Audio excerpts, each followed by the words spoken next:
UP में अब तमाम विपक्षी दल ओबीसी वोटर्स पर डोरे डाल रहे हैं। चाचा शिवपाल यादव ने जहां बाहुबली डीपी यादव के साथ गठबंधन कर भतीजे अखिलेश को चौंका दिया है, तो वहीं गठबंधन के साथी ओपी राजभर निकल पड़े हैं प्रदेश भर में सावधान यात्रा पर।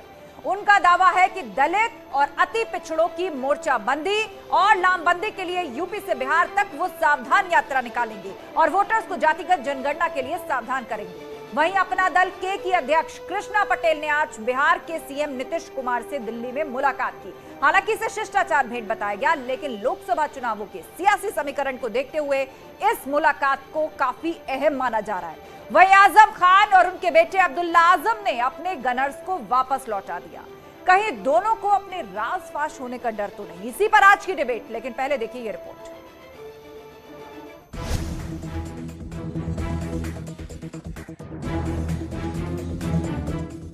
ओबीसी वोटर्स पर विपक्ष की नजर। अब तो हम लोग नहीं रहे, डीपी यादव और हम लोग नहीं रहे। अब हम तो मिलकर के साथ रहकर के ही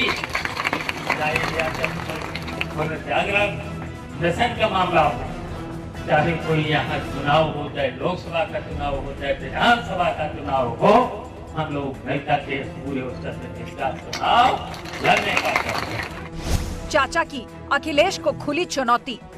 मैंने 40 विधायकों को तोड़ करके नेताजी को इस उत्तर प्रदेश की कुर्सी पर बैठा रहा था और फिर नेताजी ने बस कहां से चुनाव लड़ा। 2022 में अगर हम अपनी पार्टी के प्रत्याशी अगर लड़ा देते तो बताओ कोई जीत है। सावधान यात्रा पर राजभर, किसका गेम ओवर। जनगणना के लिए आप सावधान रहो। आप एक समान अनिवार्य फ्री शिक्षा के लिए अगर नेता आपके बीच में आ रहे तो उनसे सवाल करो कि ये व्यवस्था लागू करें। सावधान तो राजभर हो गया और उनका विकेट गिरना शुरू हो गया है। बहुत जल्दी ऑल आउट होने जा रहे हैं, चिंता मत करें। आजम परिवार पुलिस सुरक्षा से क्यों इनकार। मोहम्मद आजम खान साहब की सुरक्षा में लगे हुए थे। उन्हें वहां से कहा गया कि तुम लोग वापस रामपुर चले जाओ, हमें तुम्हारी जरूरत नहीं। तो तीनों गनर वापस आ गए। तो उन्होंने क्या गलत किया? जब आप उन पे बकरी चोरी, भैंस चोरी, किताब चोरी का मुकदमा लगाते हैं, गनर साथ रहता है तो देख नहीं पता किताब चोरी कर रहे कि नहीं कर रहे। कमाल की बात है भाई, सरकार की, भारतीय जनता पार्टी की सरकार की जो नैतिकता होती है ना, वो खत्म हो चुकी है।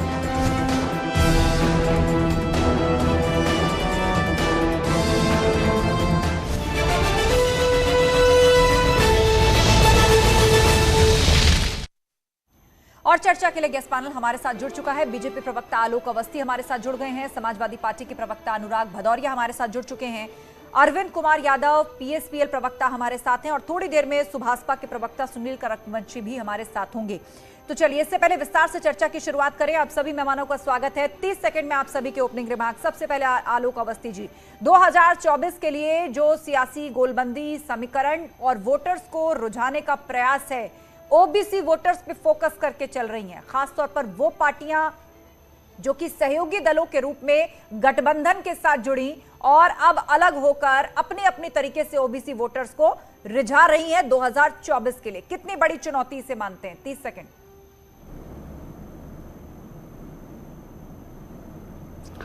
देखिए, भारतीय जनता पार्टी अंत्योदय के पथ पर अपने नेता प्रधानमंत्री मोदी जी के नेतृत्व में पूरे देश में समान रूप से सबको, सर्व समाज को समावेश करते हुए काम कर रही है।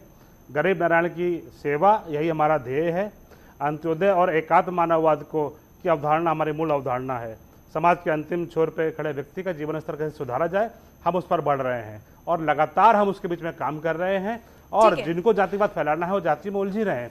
हम समाज को आगे बढ़ाने के लिए, समाज को आगे बढ़ाने के लिए काम कर रहे हैं। फिलहाल समय समाप्त। रुक करेंगे अनुराग भदौरिया का। अनुराग जी, 30 सेकंड के अंदर ओपी राजभर सावधान यात्रा निकाल रहे हैं, फोकस इन्हीं पिछड़ी जातियों और दलितों को लेकर। आप पहले से ही कहते रहे हैं कि मुस्लिम यादव हमारा परंपरागत वोट बैंक है और उसके बाद कुर्मी समाज आता है जिसकी तादाद सबसे ज्यादा है यूपी में यादवों के बाद। तो समाजवादी पार्टी ने ओबीसी के लिए क्या किया है? कृष्णा पटेल नीतीश कुमार से मुलाकात कर रही हैं, तो कुल मिलाकर 2024 की जंग के लिए अभी से ओबीसी वोटर्स को साधने का प्रयास शुरू हो गया है। 30 सेकंड। देखिए, देखिए, समाजवादी लोग हमेशा से सामाजिक न्याय की बात करते हैं, समाज को आगे ले जाने की बात करते हैं, सभी जात धर्म के लोगों का सम्मान करते हैं। लेकिन जहां तक ओपी राजभर की बात है, सावधान यात्रा निकाल रहे हैं, उन्हें सावधान रहने की जरूरत है। उनकी पूरी पार्टी खत्म हो चुकी है, टूट चुकी है, और आज आपने देखा 50 आदमी भी नहीं होंगे जहां वो रैली निकाल रहे थे। तो उनको वो समझ में आनी चाहिए, जो दूसरों को नसीहत देते थे, आज जनता ने उनको नसीहत दे दी है, और आपके कैमरे में पोल भी खुल गई है। तो ये वो लोग थे जो सिर्फ लंबी लंबी बातें करते थे, ये सिर्फ स्क्रिप्ट पढ़ते हैं। मैंने आपको बोला ना, ये भारतीय जनता पार्टी। ठीक है अनुराग जी, 30 सेकंड पूरे बात आ गई, आगे विस्तार से बात आपकी सुनेंगे, लेकिन फिलहाल रुक करते हैं। हमारे साथ अरविंद कुमार यादव है, प्रवक्ता पीएसपीएल के। अरविंद कुमार यादव जी, जिस डीपी यादव को अखिलेश यादव ने सपा के साथ नहीं आने दिया, एक बड़ी बगावत हुई, आज उसी डीपी यादव के साथ शिवपाल यादव खड़े हो गए हैं। 2024 का लक्ष्य सामने है। आस्था जी, देखिए, माननीय श्री शिवपाल सिंह यादव जी हर उस संघर्षशील समाजवादी के साथ खड़े हैं जो संघर्ष किए हैं। नेताजी को मुख्यमंत्री बनाने के लिए अहम भूमिका निभाई है, जेल गए हैं, लाठियां खाए, सच्चे समाजवादी हैं। आप जो बातें कह रही हैं, यही आदरणीय अखिलेश जी मुख्तार जी की फैमिली के लेके क्या रुख रहता था, आज देखिए समाजवादी पार्टी में कैसे स्वागत होता है। तो ये बातें पुरानी हो गई, अब इस बातों पे कोई चर्चा करने की जरूरत नहीं है मुझे लगता है। लेकिन जहां तक सवाल है कि माननीय श्री शिवपाल सिंह यादव जी हर उस व्यक्ति के साथ खड़े हैं जो सच्चे समाजवादी हैं। ठीक है, समय पूरा, और थोड़ी देर में हम कोशिश करेंगे कि हमारे साथ सुनील करकवंशी भी जुड़े, सुभाषपा के प्रवक्ता, उनसे भी हम जानेंगे कि जो सावधान यात्रा शुरू हुई है और उसको लेकर जो तस्वीरें सामने आ रही हैं, तो कई तरह के सवाल खड़े कर रही हैं अपने आप में। लेकिन चलिए, जब तक वो जुड़ते हैं विस्तार से चर्चा की शुरुआत करते हैं। अनुराग जी, सवाल आपसे यही, आजम खान और अब्दुल्ला आजम ने जो सिक्योरिटी मिली थी उनको वापस लौटा दिया, पीएसपीएल ने डीपी यादव से हाथ मिला लिया, और ओपी राजभर अति पिछड़ी और पिछड़ी जातियों को लेकर सावधान यात्रा पर, विपक्ष बिखरा बिखरा सा। देखिए, आपने देख लिया, कोई विपक्ष नहीं, समाजवादी पार्टी विपक्ष में है, आपको ही पता है। विपक्ष में समाजवादी पार्टी के नेता हैं, विरोधी दल, और हम लोग समाजवादी लोग समाज के न्याय की बात और समाज को आगे ले जाने की कर रहे हैं, उनके लिए हक की लड़ाई भी लड़ रहे हैं। लगातार समाजवादी लोग भारतीय जनता पार्टी के खिलाफ मोर्चा खोले रहते हैं। जो महिलाओं पर अत्याचार हो रहा है, जिस तरह से महंगाई बढ़ी है, बेरोजगारी बढ़ी है, जिस तरह से अर्थव्यवस्था टूटी है, किसानों की इनकम घटी है, किसान आत्महत्या करने पे मजबूर है, तो हम लोग किसानों के साथ खड़े हैं, गरीबों के साथ खड़े हैं। तो ये समाजवादी लोग हैं। दूसरी बात, जहां तक आप कर रहे थे राजभर जी की, तो पोल खुली गई ना, देखा आपने, लंबी लंबी बातें करते थे, दूसरों को नसीहत देते थे, सावधान करते थे, खुद ही सावधान। मैं तो कह रहा हूं सावधान हो जाओ, नहीं तो अकेले भी नहीं बचोगे।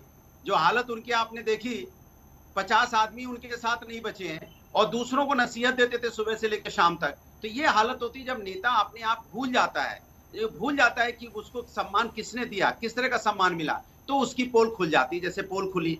तीसरी बात, जहां तक आप कह रहे हो, मैंने बोला आदरणीय आजम खान साहब और अब्दुल्ला, ये लोग, इनके ऊपर सरकार ने जिस तरह से झूठे मुकदमे ला दे, मैं बार बार बोल रहा हूँ, बकरी चोरी, किताब चोरी, अलमीरा चोरी, पता नहीं भैंस चोरी, क्या क्या मुकदमे लगा रहे हो। जब इतना अपमानित कर रहे हो आप, तो आप किस बात की सुरक्षा दे रहे हो आप भाई? जब अपमानित आपको करना है, चूंकि आप ये राजनीतिक द्वेष से कर रहे हो, तो उन्होंने इसका लौटा दिया। भाई रखो आप अपनी सुरक्षा। हम नहीं अनुराग जी, ये भी कहा जा रहा है कि सुरक्षा कर्मी यदि आसपास रहते तो मुमकिन है बहुत सी बातें, बहुत से राज जान गए होते, तो क्या इसलिए तो नहीं हटा दिया, ये भी कह रही है भाजपा। मैं कह रहा हूँ भारतीय जनता पार्टी के नेताओं से पूछो ना, सुरक्षा हटाने का मतलब होता है कि हम भारतीय जनता पार्टी की तरह नहीं है, हमें जनता पे विश्वास है, हमें कोई खतरा नहीं, हम जनता के नेता है, जनता के साथ रह सकते हैं, जनता हमारी हिफाजत कर सकती है, हमें पुलिस की जरूरत नहीं होती है। ये समाजवादी लोग हैं, ये संघर्ष के साथी हैं, रोड पे चलने वाले लोग हैं, इनको नहीं चाहिए सिक्योरिटी। ठीक है, सिक्योरिटी देने की बात भी करते तब भी मना कर दिया जाता है। ठीक है, आलोक अवस्थी जी, जवाब आलोक अवस्थी से लेते हैं। आलोक अवस्थी जी, आजम खान और उनके पुत्र, उनकी इच्छा, उन्होंने सिक्योरिटी को वापस लौटा दिया, लेकिन आप लोग कह रहे हैं कि क्यों भयभीत हो गए, कोई डर था क्या, कोई राज फाश हो जाता। लेकिन अनुराग भदौरिया कह रहे हैं कि समाजवादी लोग तो जो है वो सड़कों पे चलते हैं, वो जनता से जुड़े होते हैं, उन्हें सिक्योरिटी की क्या जरूरत है।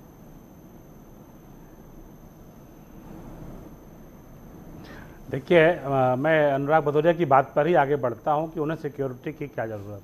सही बात है, सिक्योरिटी की जरूरत शरीफ आदमी को पड़ती है, जनता को पड़ती है, जो ईमानदारी से अपना काम कर रहे होते हैं, जिनके हाथ दंगाइयों के पीछे खड़े हों, जो अपराधियों को पालते हों, संरक्षण देते हों, जो आतंकवादियों के मुकदमे वापस करते हों, उन्हें सिक्योरिटी की क्या जरूरत, यही सारे लोग तो जो है खतरा है समाज के लिए और वो उनके साथ में हैं, इसलिए उनको सिक्योरिटी की कोई जरूरत नहीं है। मैं इसलिए एक और बड़ी बात कहना चाहता हूं कि देखिए डिबेट आज हो रही है कि जातिवाद की व्यवस्था पर, तो भारतीय जनता पार्टी का जो एकमात्र लक्ष्य है